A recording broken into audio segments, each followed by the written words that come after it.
तो वही आज बातचीत करेंगे कि आप अपनी इंटेलिजेंस को कैसे बढ़ा सकते हैं। आमतौर पे हम कहते हैं कि भाई कोई ज़्यादा इंटेलिजेंट होते हैं, कोई कम होते हैं, खासकर विद्यार्थी लोग कि किसी को तो बहुत जल्दी समझ आ जाता है, किसी को नहीं आता। तो क्या ये जन्मजात है या कि ऐसा है कि हम उसको डेवलप कर सकते हैं? तो मेधावी कैसे बने, अपनी मेधा शक्ति को कैसे बढ़ाएं? मेधावी एक शब्द है, तो इसमें मुख्य बातें 3 हैं। जो मेधावी है, एक तो अंडरस्टैंडिंग, उसकी बहुत डीप होती है, बहुत जल्दी बात को समझ जाता है, बहुत गहराई से।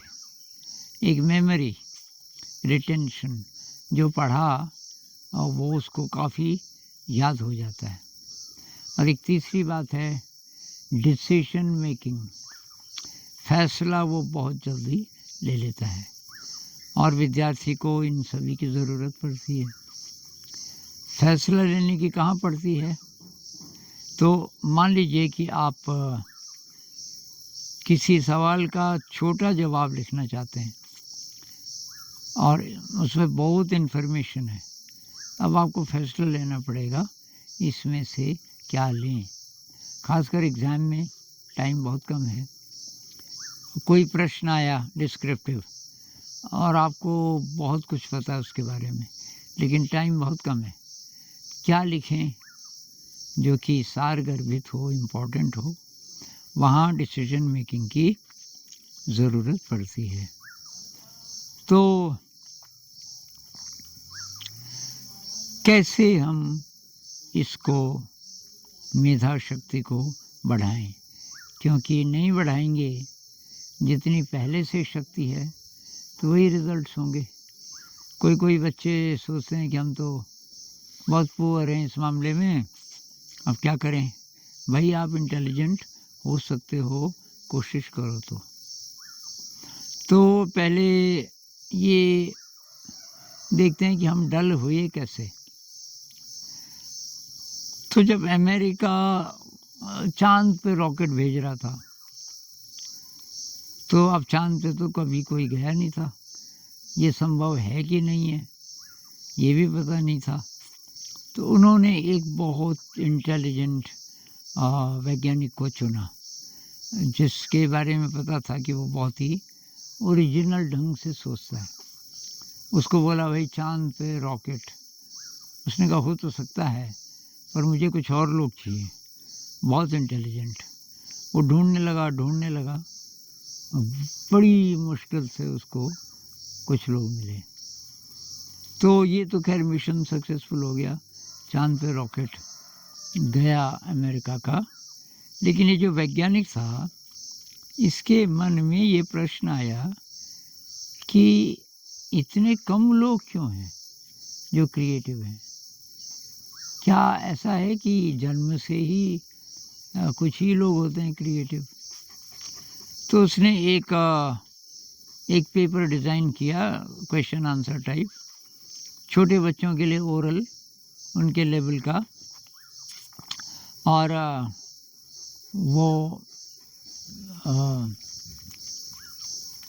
पता चला कि 5 साल से जो छोटे हैं उनका जो क्रिएटिविटी का लेवल है वो 98% है। ब्रेन का 98% भाग अत्यंत क्रिएटिव। और जो 5 साल के हो गए और उससे थोड़ा ऊपर, पता चला उनका क्रिएटिविटी का लेवल 85% रह गया। वही बच्चे जब, तो उसने एक सैंपल लिया, कुछ 1000 बच्चे लिए, उनके साथ ये चलता रहा हो कि हर 5 साल बाद जब वो 10 साल के हो गए तो पता चला कि अब और कम हो गया। अब जो क्रिएटिविटी का लेवल है वो 25% रह गया। फिर उसने एडल्ट्स के साथ किया, पता चला 2% रह गया। जितने भी लोग 18 साल से बड़े हो गए, हमारी ब्रेन का 98% भाग डल हो गया। कैसे? एजुकेशन से। एजुकेशन डल करने का एक प्रोसेस है, हमारी क्रिएटिविटी को मारने का एक प्रोसेस है। और क्रिएटिविटी नहीं है तो ज़िंदगी में आप खुश कभी रह नहीं सकते। तब आप एनिमल लेवल पे जिएंगे, जो ज़्यादा लोग जी रहे हैं, माता पिता से लेके, समाज से लेके। भाई नौकरी मतलब पैसा क्या के लिए? पेट भरने के लिए। तो रोटी, कपड़ा, मकान, थोड़ा एंटरटेनमेंट इत्यादि, बस। इसके बियॉन्ड कोई सोचता ही नहीं, कारण दिमाग गड़बड़ा गया, डल हो गया। तो क्या हम इस दिमाग को, जिसका 2% क्रिएटिव है, उस क्रिएटिविटी के लेवल को बढ़ा सकते हैं?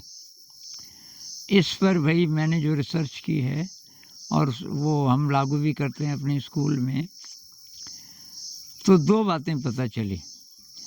एक तो ये कि हमारा जो ब्रेन है उसके 2 हिस्से हैं। न्यूरोलॉजी के वाले ऐसे समझाते हैं। अब कुछ लोग न्यूरोलॉजी बोलते हैं, यार ये कहाँ से ले आए, लेकिन आजकल अब यही है पॉपुलर। न्यूरोलॉजी बहुत ज़्यादा कोट किया जाता है। तो ब्रेन के 2 हिस्से हैं, ये है राइट ब्रेन और ये है लेफ्ट ब्रेन। हम न्यू ब्रेन की बात कर रहे हैं। इंसान के अंदर 3 ब्रेन हैं।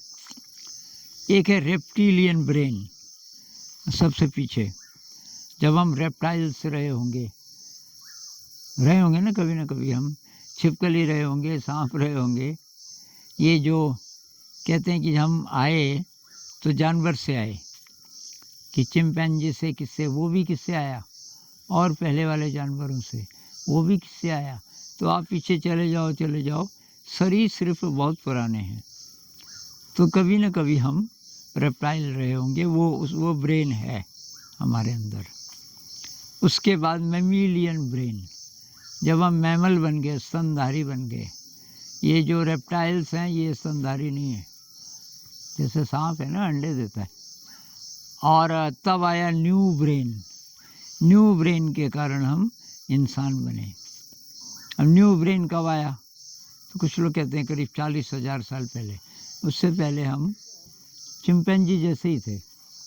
और ये जो न्यू ब्रेन है ये डेवलप हुआ लगभग उसी समय जिस समय धनुष बाण बना। धनुष बाण कहते हैं कि इस बात का संकेत है कि इंसान के दिमाग को कुछ हो गया, कुछ नया आ गया उसके अंदर। उस नए को बोलते हैं न्यू ब्रेन। और बहुत जल्दी फिर डेवलप हुआ। और आज नतीजा ये है कि न्यू ब्रेन की मदद से क्या क्या ढूंढ लिया इंसान ने। तो न्यू ब्रेन के भी 2 पक्ष हैं, एक है राइट ब्रेन और एक है लेफ्ट ब्रेन। तो पहले ये डेवलप हुआ कला पक्ष, राइट ब्रेन मतलब कला पक्ष। इंसान कलाकार बहुत पहले से था। 60,000 साल पहले की जो केव पेंटिंग्स हैं गुफा पे, कार्बन डेटिंग हुई तो 60,000 साल, और कुछ इससे भी पुरानी। तो कला पक्ष पहले आया, और अभी भी हमारी ज़िंदगी में कला पक्ष पहले आता है। आर्ट बच्चा कर लेता है, कोई भी 2 साल के बच्चे को आप दे दो कुछ रंग रूंग, वो बड़ा खुश होता है, कुछ बना देता है। लैंग्वेज है वो इसका काम है, लेफ्ट ब्रेन, तर्क पक्ष। अब ये दोनों मिल के चलेंगे तब जीवन में संतुलन आएगा। लेकिन ये हावी हो गया, अभी लेफ्ट ब्रेन तर्क पक्ष हावी हो गया, कला पक्ष गौण हो गया। दोनों के बीच हम लिंक नहीं बिठा पा रहे हैं। अच्छा, ये दोनों जुड़े हुए हैं इस ब्रिज से, ये जो मैंने लाल से जो दिखाया, इसका नाम है कॉर्पस कैलोसम। ये ब्रिज जिसका जितना थिक होगा उतना वो ज़्यादा क्रिएटिव होगा, उतना खुश होगा। तो ये ब्रिज अगर कमज़ोर है तो क्या किया जाए, और ऑब्वियस है कि कमज़ोर है, तभी तो हम क्रिएटिव नहीं है ज़्यादा। तो ये कैसे पता चला? आइंस्टाइन के ब्रेन से। आइंस्टाइन जब मरा तो एक आदमी ने उसका ब्रेन चोरी कर दिया, ये जानने के लिए कि भाई क्या ख़ास बात है इस आदमी में। उस ब्रेन को लेके, अब ये किस ज़माने की बात है, आइंस्टाइन तो बहुत पहले मर गया था। तो उस ब्रेन को लेके वो गया, न्यूरोलॉजी डेवलप्ड थी नहीं उस समय, उसकी छानबीन करने के लिए मशीनें बहुत कम थी। फिर वो भी मर गया, वो ब्रेन किसी और के हाथ में पड़ा। ऐसे चलते चलते चलते अभी 10-12 साल पहले 2 न्यूरोलॉजिस्ट थे, उनके हाथ में ये ब्रेन पड़ा। उन्होंने छानबीन की, एक ही बात निकली कि ये बहुत थिक है आइंस्टाइन का, ये ब्रिज कॉर्पस कैलोसम बहुत थिक और सब एक जैसा। क्या हम इस ब्रिज को थिक कर सकते हैं?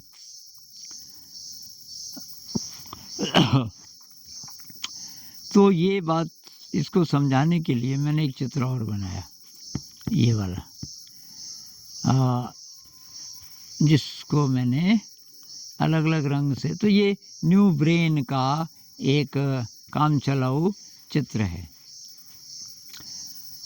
न्यू ब्रेन में 4 इलाके हैं, हम उनकी बात करेंगे, वही मेन है। ये जो गुलाबी है इसको कहते हैं फ्रंटल लोब। ये क्या करता है, जितने हायर लेवल के कॉग्निटिव फंक्शंस, दिमाग के जो फंक्शंस हैं, वो इसका विभाग है। जैसे decision making, planning, problem solving, emotion regulation, ये सारी चीज़ें, फैसला लेना, प्लानिंग करना, प्रॉब्लम को सॉल्व करना, ये इसका विभाग है। अब ये है पेरिटल लोब, तो इसका विभाग क्या है? Reading, writing, math calculations.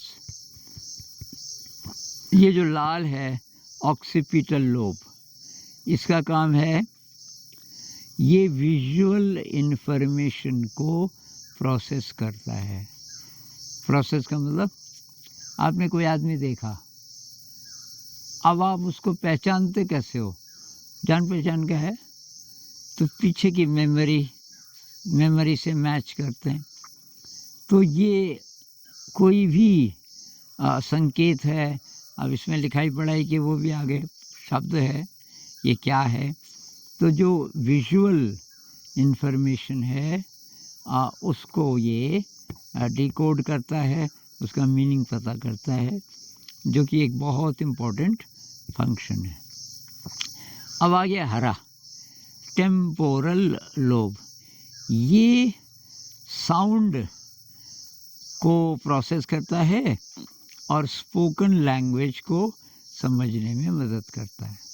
एक तो स्पोकन लैंग्वेज हो गई, दूसरा साउंड, जैसे म्यूज़िक है तो ये कौन सा राग है और किस साल में बज रहा है, ये जो हम पता करते हैं, इसका काम है।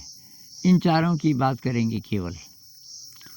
इन चारों के बीच, ये चारों ऐसे हैं, समझ लो कि किसी गांव में 4 धड़े हैं, 4 ग्रुप्स हैं, किसी का किसी से कुछ लेना देना नहीं है, कुछ आदान प्रदान नहीं होता, कोई दोस्ती नहीं है, बल्कि हल्के हल्के असुरक्षित।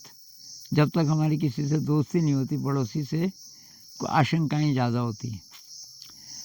अगर आप ऐसा कुछ कर दें कि ये जो चारों हैं ये दोस्त बन जाएं, तब क्या होगा? सारा गांव एक हो जाएगा, सबकी शक्ति बढ़ जाएगी। 2 पड़ोसी हैं, कभी बातचीत नहीं करते थे, अब दोस्ती हो गई, तो इधर से आवाज़ आती है, बहन जी आज सब्ज़ी क्या बनाई आपने? कि जी कटहल की बनाई।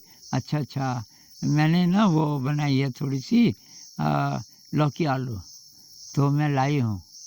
और कि थोड़ा अचार ले जाओ, आपको अचार पसंद है ना आम का? मैंने अब इन दोनों ये बच्चे अब खेल के लिए जगह बढ़ गई। ये यहाँ भी चले जाते हैं, यहाँ के बच्चे वहाँ चले जाते हैं। इस तरह से हमारी ब्रेन की शक्ति बहुत ज़्यादा बढ़ जाएगी अगर हम इनके बीच लिंक बना सकें। तो एक मैंने 2 बातें की, एक तो ये जो 4 मुख्य विभाग हैं हमारे न्यू ब्रेन के, इनको कैसे लिंक करें। दूसरी बात मैंने ये की कि लेफ़्ट ब्रेन और राइट ब्रेन के बीच ब्रिज कैसे बने। तो जितना हम इनको आपस में लिंक करेंगे उतना ये ब्रिज भी ज़्यादा अच्छा बनेगा। और दूसरी बात ये, कला पक्ष को तर्क पक्ष के साथ मिलाकर चलेंगे जब हो सके, तो भी ये ब्रिज थिक बनेगा। तो क्या करें? इसके लिए कुछ एक्सरसाइजेस, ये मैंने कभी पढ़ा नहीं था, लेकिन अब पता चल रहा है कि वो सब बहुत साइंटिफिक है। ये जो हमारे सेंसेस है ना, और इसमें बॉडी अवेयरनेस भी जोड़ दो, इनको हम जितना कंबाइन करेंगे उतना हमारा ब्रेन रिच होगा, नए कनेक्शंस बनेंगे जिसको न्यूरोजेनेसिस कहते हैं, नए न्यूरॉन्स। पहले बोलते थे 18 साल के आप हो गए, ब्रेन जितना डेवलप होना तो हो गया, उसकी कोशिकाएं नई नहीं बनेंगी। अब ये बात गलत साबित हुई। आप जब क्रिएटिव होते हैं, जब नई दृष्टि से देख पाते हैं किसी चीज़ को, आप नए ब्रेन के सेल्स बनाते हैं। इसी को बोलते हैं न्यूरोजेनेसिस। और ब्रेन के इस गुण को कहते हैं न्यूरोप्लास्टिसिटी। मतलब हमारे ब्रेन है वो बदलता है, डेवलप हो सकता है, और उल्टा भी हो सकता है, डिटीरियोरेट भी हो सकता है। मतलब कोई ऐसी ज़िंदगी जी रहा है, कोई क्रिएटिविटी नहीं, बस खाया सोया, एंटरटेनमेंट, फ़ोन पे उंगली घुमाते रहेगा, तो ब्रेन उसका और श्रिंक करेगा। अच्छा जी, पर हम बात कर रहे थे कैसे ब्रेन के अलग अलग इलाकों को जोड़ें। तो एक सिंपल एक्सरसाइज है देखना और सुनना। इस समय ये झिंगुरों की आवाज़ें आ रही हैं, इसके साथ में देखने लग जाऊं, कुछ भी मेरे सामने है, मेरे सामने दीवार है मान लीजिए, तो वही सही, पेड़ है तो और भी बढ़िया। तो मैं पेड़ को देख रहा हूँ और आवाज़ों को सुन रहा हूँ एक साथ। तो जब आप एक साथ ये दोनों काम कर रहे हैं, देख भी रहे हैं और सुन भी रहे हैं, तो आपके जो 2 अलग अलग इलाके हैं, ये साउंड के साथ काम करता है और ये आपका विज़न के साथ काम करता है। तो हरे और लाल ये 2 परिवार हैं, इनके बीच आप दोस्ती कर रहे हो। उसी प्रकार से ये जो सारी इंद्रियां हैं और बॉडी अवेयरनेस बहुत महत्वपूर्ण। आप कुछ न करो, शरीर को महसूस करते हुए देखो। मैं पेड़ को देख रहा हूँ, मुझे अपना शरीर भी महसूस हो रहा है, सिर से लेके पाँव तक। जो लोग विपस्सना मेडिटेशन करते हैं वो मेरी बात समझ रहे होंगे। बॉडी अवेयरनेस, और थोड़ी देर में बॉडी में सेंसेशंस, जिसको वहाँ संवेदना कहते हैं, बुद्ध जिसको बोलते हैं वेदना अनुपस्सना, कि अपने शरीर की संवेदना को महसूस करो। लेकिन यहाँ हम एक चीज़ और कर रहे हैं, शरीर को तो महसूस कर ही रहे हैं, उसके साथ साथ देख भी रहे हैं। उसी तरह साउंड, अभी झिंगुरों की आवाज़ है, मैं शरीर को महसूस करते हुए और ये आवाज़ें सुनूं। तो ये एक्सरसाइजेस हम बच्चों से करवाते हैं सुबह असेंबली में जाने से पहले बाहर करीब 8-10 मिनट एक साथ देखना और सुनना, शरीर को महसूस करते हुए सुनना, शरीर को महसूस करते हुए देखना इत्यादि मुख्य हैं। सुनना, देखना और बॉडी अवेयरनेस, इन पे अगर आप काम करो केवल 5 ही मिनट भी, तो आपका ब्रेन एक्सपैंड होना शुरू होगा और आपका जो कॉर्पस कैलोसम है वो थिक होगा और ब्रेन के जो दूसरे इलाके हैं वहाँ भी नए न्यूरॉन्स बनेंगे और धीरे धीरे धीरे आपकी मेधा शक्ति बढ़ती जाएगी। 1-2 दिन में नहीं होगा भाई, और क्योंकि ये लंबा प्रोसेस है। तो ये चीज़ ये स्टूडेंट्स के लिए बहुत ज़्यादा महत्वपूर्ण है और पेरेंट्स के लिए और भी ज़्यादा। अगर आपके छोटे बच्चे हैं उनमें क्रिएटिविटी की आदत डालिए। कक्षा 5 तक ये नहीं भी सीखें लेकिन वो आर्ट कर सकते हैं, क्राफ्ट कर सकते हैं और उनके पास तरह तरह का मटेरियल आपने घर में दिया हुआ है जिससे वो क्रिएट कर सकें, तो वो बहुत इंटेलिजेंट हो जाएंगे और बाद में हायर क्लासेस में बहुत तीव्र गति से आगे बढ़ेंगे। ये करके देखना आप। तो मुख्य बात है क्रिएटिविटी, क्रिएटिविटी नए ढंग से देखना। तो मैं 2 बातें कर रहा हूँ।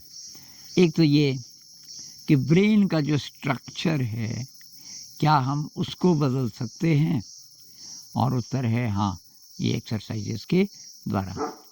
दूसरी बात कि कला पक्ष को तर्क पक्ष से जोड़ें। पढ़ाई लिखाई जब भी करते हैं उससे कॉर्पस कैलोसम और भी ज़्यादा थिक होगा। तो कलाएं, नई नई कलाएं सीखें और उन कलाओं को तर्क पक्ष के साथ मिलाते हुए चलें। जैसे आप गणित सीख रहे हैं तो उसमें कुछ मटेरियल हो, जैसे हम इकाई दाइसेक्टा करते हैं रंगीन मानकों से, a+b का होल स्क्वायर, इसका नाटक बनाते हैं। नाटक कला पक्ष, और a+b होल स्क्वायर है तो तर्क पक्ष, लेकिन उसके साथ कला भी जोड़ दो आप तो वो कॉर्पस कैलोसम को डेवलप करेगा। तो इस पर बहुत कुछ बोला जा सकता है। तो फिलहाल आप इस पे काम कीजिए और फिर मिलेंगे। नमस्कार।